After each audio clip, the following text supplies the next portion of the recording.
Hello friends, welcome back to my channel. आज हम सी language में पैलिंड्रम का प्रोग्राम बनाएंगे। तो आइए वीडियो शुरू करते हैं। यहाँ क्वेश्चन है, read a number by the keyboard and find out the given number is palindrome और नॉट। इसमें हम यूजर को एक मैसेज प्रोवाइड करेंगे कि वो कोई नंबर इनपुट करे। वो कीबोर्ड से कोई नंबर इनपुट करेगा और हम उसे प्रोग्राम के थ्रू चेक करेंगे कि वो जो नंबर दिया है वो पैलिंड्रम है या नहीं। तो स्टार्ट करते हैं। यहाँ हमने वेरिएबल लिया, इंटीजर टाइप के वेरिएबल डिक्लेयर किए, int। एक a वेरिएबल लिए जिससे यूजर पर इनपुट लेंगे। उसके बाद हम एक b वेरिएबल लेते हैं जो हमें प्रोग्राम में जरूरत पड़ेगी। एक s वेरिएबल लिए हमें सम डालने के लिए, और एक टेम्परेरी वेरिएबल ले लेते हैं जिसे हम देते हैं temp। s हमें सम करके डालना है तो 0 से इनिशियलाइज कर देते हैं s को। s is equal to 0।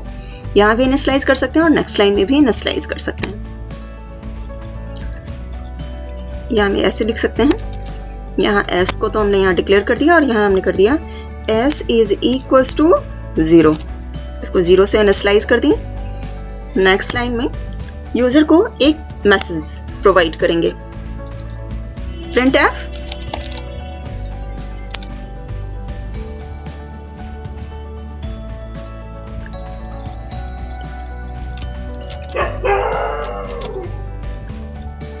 ने कहा एंटर एन इंटीजर।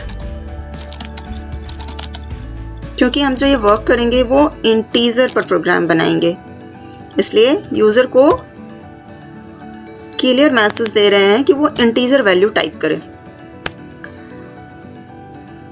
अब जो यूजर इंटीजर वैल्यू देगा हम उसे कहीं ना कहीं स्टोर करेंगे। तो हम ये यहाँ जो a वेरिएबल लिए हैं a पर स्टोर कर लेते हैं। यहाँ लिखें scanf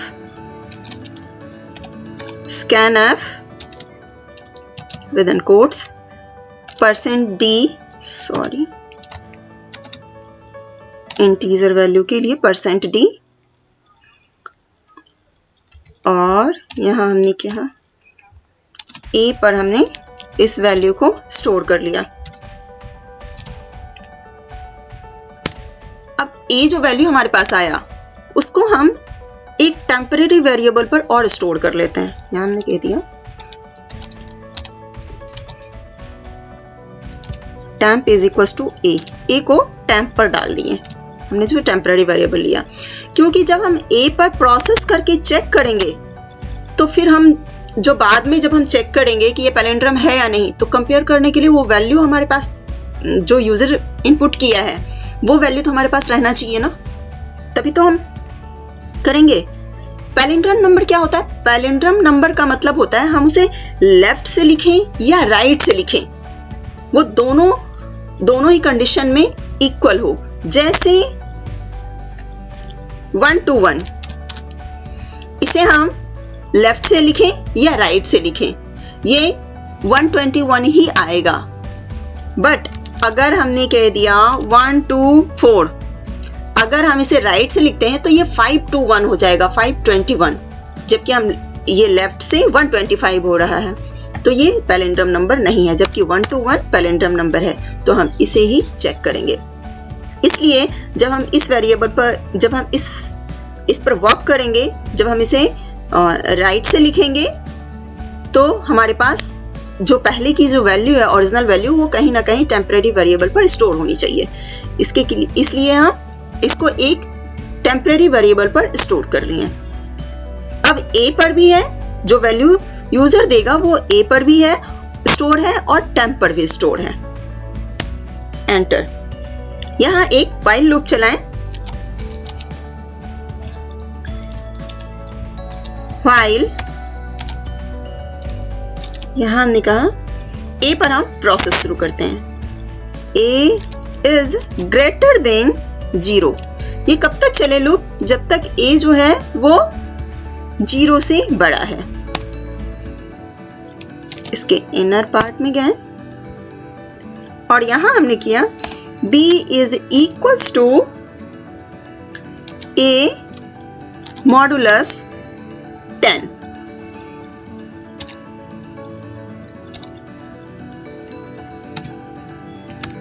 दूसरे सेकंड लाइन में हमने लिखा s is equals to s multiply 10 plus 5 sorry plus b। ये b पर जो वैल्यू स्टोर किए हैं। नेक्स्ट लाइन में हम लिखा हमने a is equals to a divided by 10। इसे मैं आगे एक्सप्लेन करती हूं, पहले कोड लिख दूं। यहां गए, अब ये जो वैल्यू है हमारा ओरिजिनल वैल्यू ये s पर आ जाएगा और पहले वाली जो वैल्यू है वो हमारा टेम्प पर है। तो क्या करेंगे हम टेम्प को s से इसको चेक करेंगे कि ये टेम्प जो है वो s के इक्वल है या नहीं। यहाँ एक कंडीशन लगाएं, इफ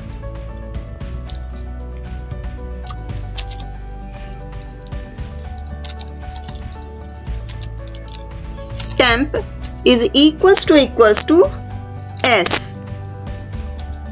तो क्या होगा? यहां गए printf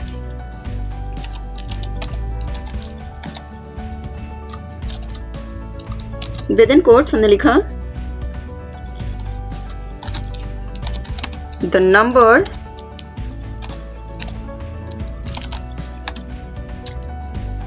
%d is palindrome number।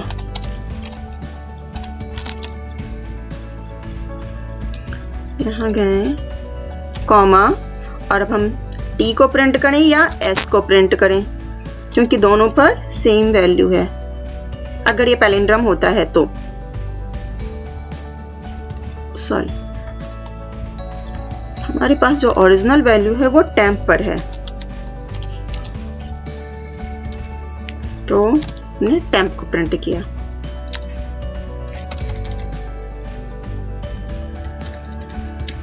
Control C। यहां गए, अगर ये कंडीशन ट्रू नहीं होती है, फॉल्स हो जाती है, तो इसके एल्स पार्ट में लिखें else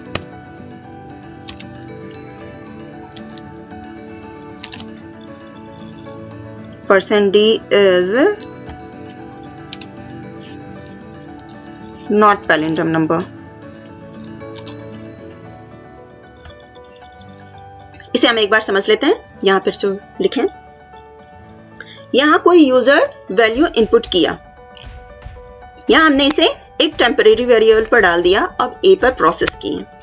a is greater than 0। Suppose user ने 125 दिया, यहाँ अब हम प्रोसेस करते हैं। 125 यूजर ने 125 टाइप किया, 125 is greater than 0। This is true, तो ये ब्लॉक में आएगा, यहां करेगा b is equals to a modulus 10।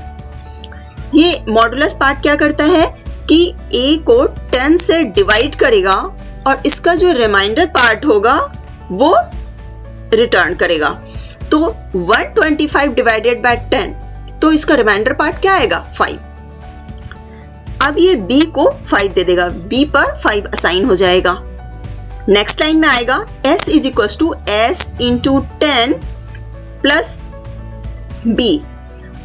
s को हमने 0 से इनिशियलाइज किया है, तो s क्या है? 0। 0 is equals to 0 multiply 10। 0 multiply 10 0 हो जाएगा, प्लस b यानी 5। तो यहां क्या हो जाएगा? 5। s पर हमारे पास है 5, s पर 5 आ गया। उसके बाद यह नेक्स्ट लाइन में जाएगा, यहां a is equals to a divided by 10। A हमारे पास है 125, 125 को 10 से डिवाइड करेगा और उसका कोसेंट पार्ट निकालकर ए पर असाइन करेगा। इसका कोसेंट क्या आ जाएगा 12, ये 12 को ए पर असाइन कर देगा। वापस जाएगा, ए को चेक करेगा, 12 is greater than 0, this is true, ये वापस ब्लॉक में आएगा, यहां जाएगा। अब ए क्या है 12 है, 12 डिवाइडेड बाय 10 और इसका रिमाइंडर पार्ट डालेगा तो इसका 12 में जब 10 से डिवाइड करेंगे तो इसका रिमाइंडर पार्ट आएगा हमारे पास 2, बी पर 2 आ जाएगा। अब यहां गए नेक्स्ट लाइन में, हमारे पास क्या है एस 5 है हमारे पास, यहाँ 5 is equal to 5 multiplied 10 plus 2, क्योंकि बी पर अब है 2, तो 5 मल्टीप्लाइड 10 50 हो जाएगा, 50 प्लस 2, अब ये क्या हो जाएगा 52, एस पर आ जाएगा अब 52। ये पहले 5 आया, उसके बाद ये 2 आया, 52 आया। नेक्स्ट जाएगा a is equal to a divided by 10, a हमारे पास है 12, 12 में जब 10 से डिवाइड होगा उसका कोसेंट पार्ट रिटर्न करेगा। कोसेंट क्या आएगा, 12 में 10 से डिवाइड करेंगे तो उसका कोसेंट पार्ट होगा 1, a पर आ जाएगा 1, 1 is greater than 0, this is also true. यहां जाएगा, इनर पार्ट में जाएगा, b is equal to a divided by a modulus 10, 1 modulus 10, इसका रिमाइंडर पार्ट क्या होगा, जब 10 से डिवाइड करेगा तो ये 0 टाइम्स जाएगा, 1 डिवाइडेड बाय 10 क्या हो जाएगा, कोशेंट 0 होगा और रिमाइंडर 1 होगा, b पर चला जाएगा 1। यहाँ गए s is equal to s into 10 plus b, s हमारे पास क्या है 52, 52 को 10 से मल्टीप्लाई करेगा, ये हो जाएगा 520 प्लस 1, ये क्या हो जाएगा s हमारे पास 521।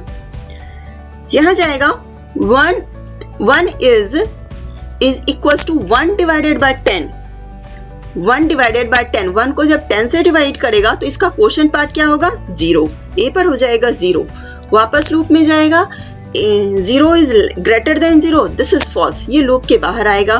अब यहाँ चेक करेगा क्या टेम्प पर जो हमने ये वेरिएबल असाइन किया था, ये जो वैल्यू हमने डाला था, क्या अब वो s के इक्वल है। अगर ये कंडीशन ट्रू होगी तब तो ये बता देगा कि ये टेम्प जो है वो पैलिंड्रोम नंबर है।